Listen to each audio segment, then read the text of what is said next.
Hello everybody and welcome to the options showcase video. In this video I'm just going to go over all the options that you can do in the Tyrannical Borders data pack. And so first thing you're going to want to do is locate your data pack folder.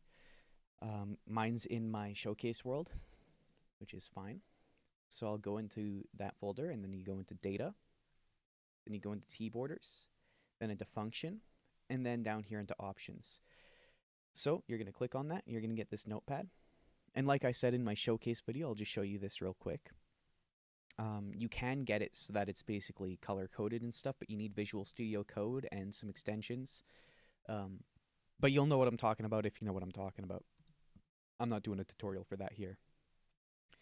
And because I already went through these in the showcase video, I'm not going to go over it here. What I'm going to do instead is I'm going to go over the individual options and what they mean, basically.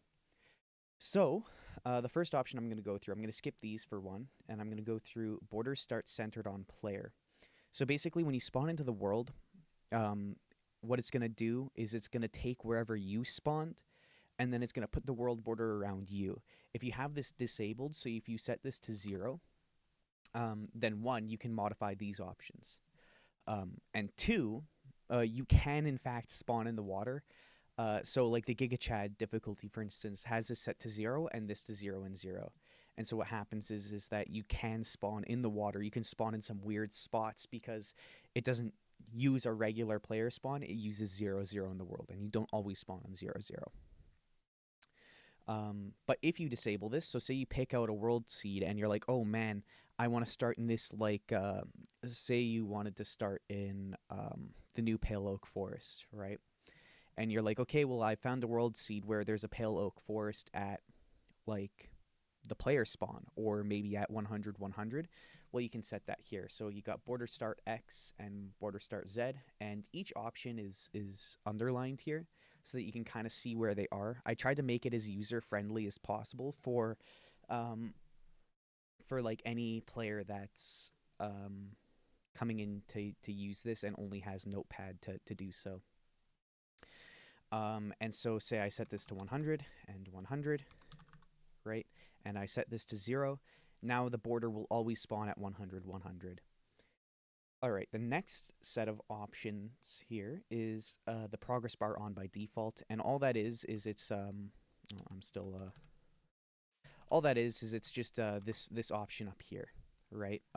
So it's literally just the difference of typing in slash trigger TB data. Oh, wait, that's the wrong command. TB HUD.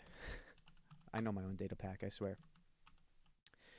All right, the next one. So this is something that you might want off if you're playing with fixed borders, basically. Because then the HUD doesn't really do anything for you. The next one is difficulty. I've balanced it around 3, difficulty 3, but you can set it as low as 0. Don't set it to a negative number. That might do some weird things. I don't think it breaks the pack, but it doesn't make it easier. Okay, it's just it does some weird things with the math that gets done. But yeah, you can set it to 0 though. 0 is the easiest difficulty. You can also set it to like 10 or 15, but just be aware that this has cascading effects throughout the whole pack, and that's why it's just called difficulty. So normally I set this to 3. The next one is the BP to expand cap. So basically, when you're playing, this second number here can get pretty big. And I'm on I'm on Explorer difficulty here, so it's kind of like awkward. But let's just throw in a bunch of beacons because this is a high value item.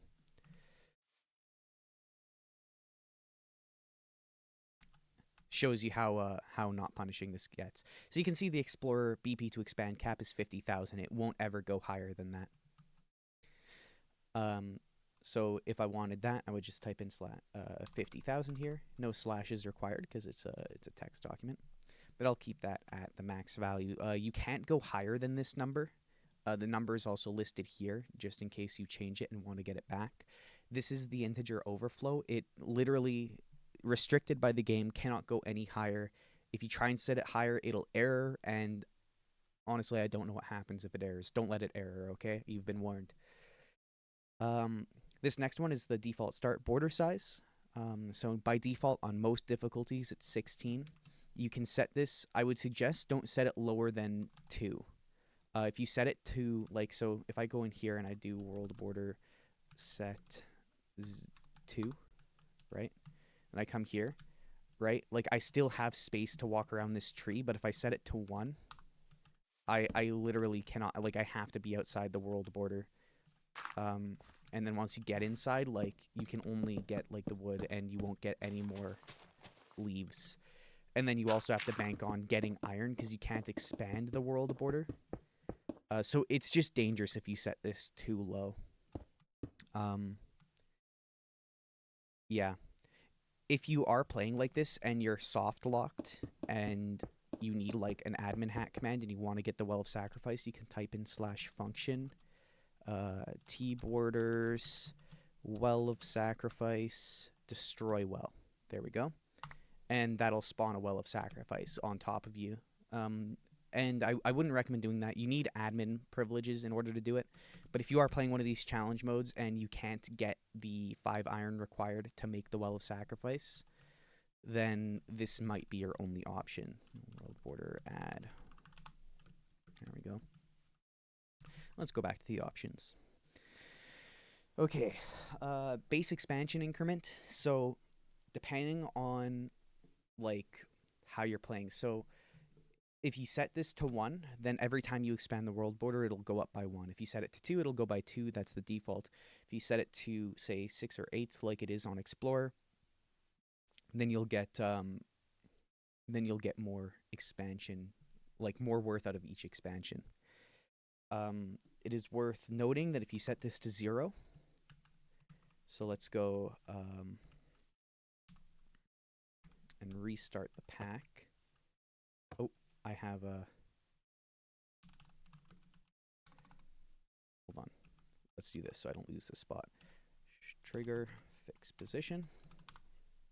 Just get myself inside the center of the world border here so I can show you. Oh, I did set the start size to 2. But if I've got it set to 0 for the expansion increment, and then when I throw an item in here, this is something you have to be careful of, right?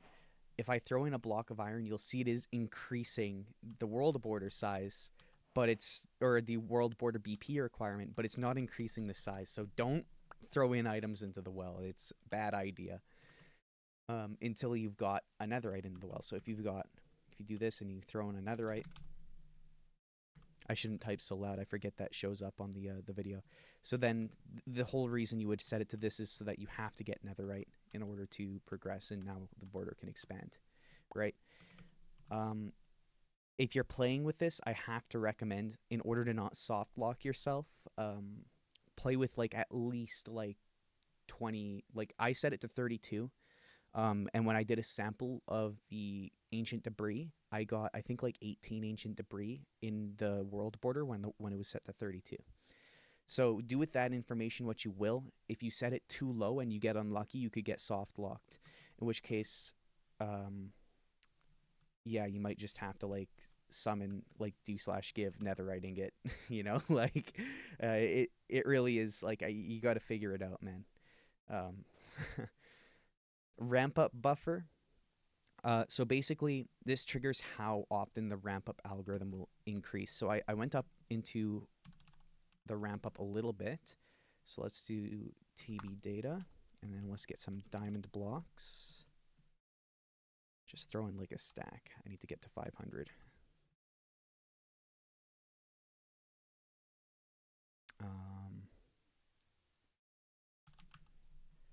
Get a bunch of tridents. So this will do me good. Okay, so now once I start hitting the ramp up will increase every so often, but it doesn't do it every single time, as you can see. It only does it at a certain frequency. So if I throw this in, I think, yeah, on standard rules, it's going to be every, like, I want to say every 7. It probably says in the options. So every 7 expansions, you'll see the ramp up increase, right? And it's an exponential algorithm, so it'll get higher every time. But what the ramp up buffer essentially does is it tunes the frequency, and it does it based off of the difficulty and this number here. So if I've got the ramp up buffer set to 10 and the difficulty to 3, then yes, every 7 expansions the ramp up algorithm will run. If I set this to like 100, then it'll go every 97 times, basically. You expand the border. And so this is basically how you tune how aggressive the ramp up is. Again, by default, it's set to 10. If you want ramp up removed entirely, set this next option, disable ramp up, to 1, and that'll disable ramp up entirely. If you disable ramp up later in the game, so like for instance right now, I've got ramp up to 9, and I do scoreboard players set disable. Is that spelled with caps? Yes, it is. Disable ramp up, and then TB options 0 or 1. Sorry.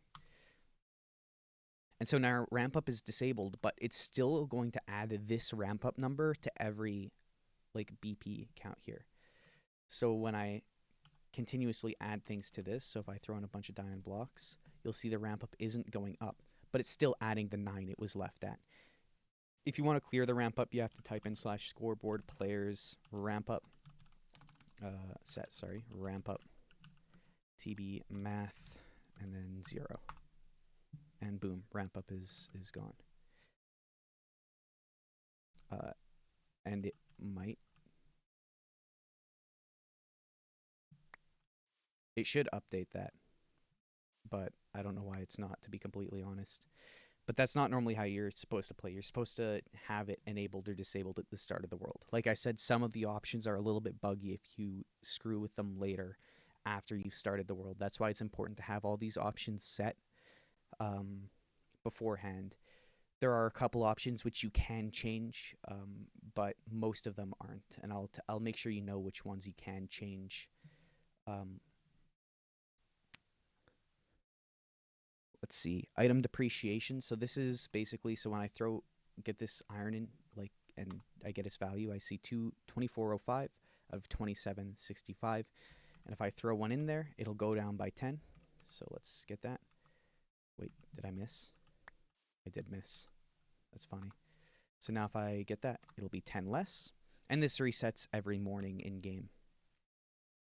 But you can set this however you want. Set it to 0 to disable it. Or you can set it to, a really high number, so that if I set item depreciations, scoreboard players set item depreciation, TB options, 1,000, 10,000, who cares? And I check this, and then I throw one in, boom, it's already set to 1. It can't go lower than 1. So your items won't ever go into the negatives, and they'll always be able to be consumed by the well. And this might seem inconvenient for an iron block. However, if I throw in a trident, right, because these also get item depreciation. I check its value. Currently it's at 80%. If I throw in 1, now it's at 1%. So it'll always give you a proportional amount. And for items like breeze, what are they called? Wind charges. These are by default set to 2%, so you can only lose 1% off of them, which can be actually very, very useful, because now you can still, at half value, throw this into the well, and it'll never get less than half value. All right, border can move. I showed this a little bit in my showcase video, where I showed it changing mid-game. This is one of the ones that you can change mid-game, like item depreciation. But this is one that you're meant to change in game as well. If you're playing on multiplayer, this is basically limited behind admin capabilities. But if you're playing single player, I would just suggest always enabling this. And this is where I'll actually get into the other thing you can do. Hold on. Which one am I looking for? This one. So if you go into this folder here, so normally you would go into options, but if instead you go into option presets, and then say you wanted to do Explorer, but you wanted to do it in single player, so you could go into that like this, and now you'll see all the options. There'll be no info on them.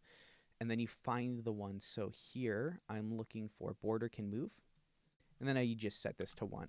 And then you hit save, and then now when you select this preset, so if I go back to my options here and I turn this on to Explorer, like so, now when it runs the Explorer function, it'll keep track of this change here that you made.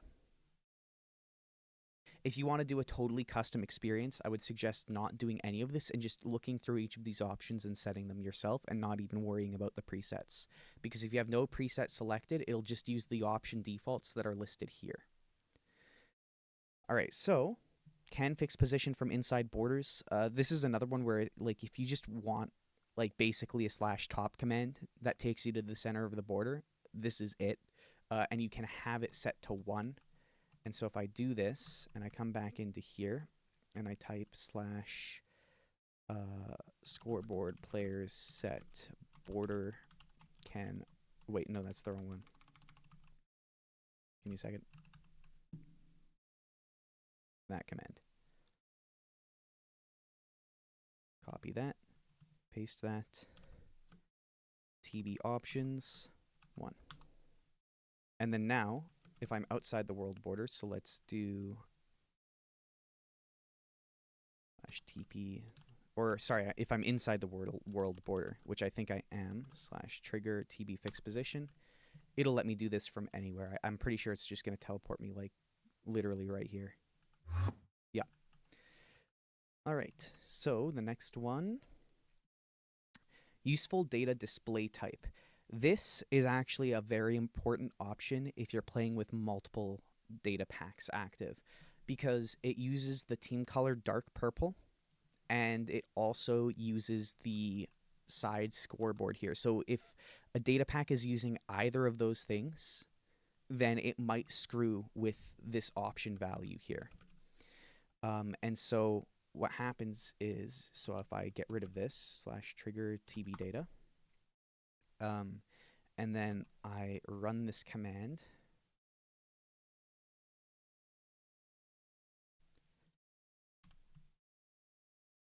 and then I set it to 1. So there's only 2 ways for it to be displayed. If I set it to 1, time set day, and then I type /trigger TB data, you'll see it uses a completely different way of displaying the data. It's still the same data. Like if I throw in another, like netherite in here, you'll see that it still updates. Actually, I think it even updates more responsively. Yeah. But it is also like laggier on the server. So like if you're like running around with this, then it will cause more frame rate issues or like tick issues than the scoreboard display that would be in the side. That's why this isn't the default. As you can see, it also doesn't it doesn't perfectly track with your screen. And also, if you have your FOV too low, then you won't really be able to see it properly. That's also why it's set in the center of the screen, because I have no way of detecting what your FOV is. Originally, because I played it on 90 FOV, I'd set it up here in the corner where it looked like nice, and it wasn't intrusive. But then I was like, I don't even know why I tested it, but I tested it, and thankfully I did. But then I realized, it doesn't display based off of your FOV, and I don't think I can fix that. So unfortunately, that's just the way it has to be. And also, if you're wondering if other people can see it, they cannot. Well, they can. If I look up, you can see a little small text box there in front of my face, which is kind of funny. I kind of like that. But yeah, that's the second version of the options here. So let's get rid of that and set it back to 0, and then /trigger TB data. I should note as well that if you go and switch this and then trigger TB data again, you can have both up. So I recommend you always dismiss it before you swap over the options. Yeah. There we go. All right, base BP to expand. This is setting the amount of BP you'll need on your very first expansion. I don't really like, this is just an arbitrary number. In all honesty, I've set it to 300. You could set it lower. You can set it much higher. I put more thought to it on all the non-standard uh, options, to be completely honest. Just because like I've always had it to 300 myself, and it seems fine. Um, and then increment increase. This is the last option, and unfortunately, I did not add more white space here, and I'm not going to either. But it's going to be the very bottom here, and it doesn't have an underline. Maybe I should fix that. I might fix that. It might look nicer by the time you get to it. But increment increase TB options. So basically, if I set this to like, let's copy this command here, and I run it. I set this to 100, right? Make it go crazy. Now, when I throw in enough netherite to increase the increment, so right now you can see it's 4. If I throw in 2 more netherite here, it's going to go up to 104, right? And so that this setting basically is how grindy do you want the netherite experience to be. I would recommend, if you're playing alone, to have this set to like 2, 3, or 4. If you have it set really high, then like you'll see that effect a lot. Like just having like the difference between 8 like per expansion and 16 per expansion is pretty massive. If you have it set to like 100, so like right here I have it set to 104.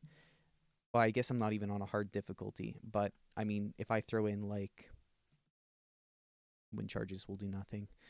Uh, diamond blocks. Don't ask why it took me so long to think of diamond blocks. If I throw in a stack of diamond blocks here, you can see just one stack threw me up to 2002. Another stack, I don't know where it went. I have no clue where it went.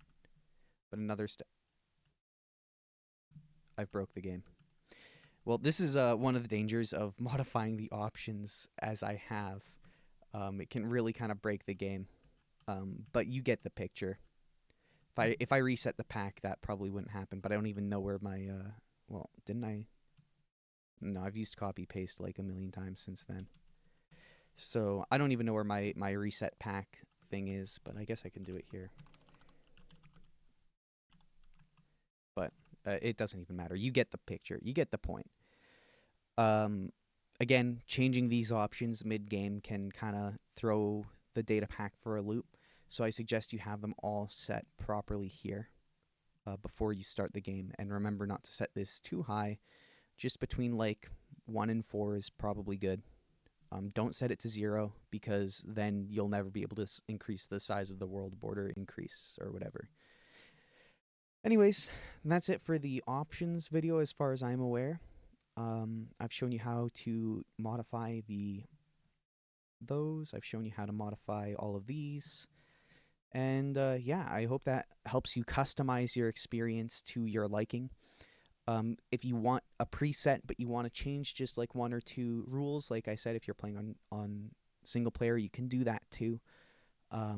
So yeah, enjoy your experience of the Tyrannical Borders, which in some cases are incredibly tyrannical, and in some cases aren't tyrannical whatsoever.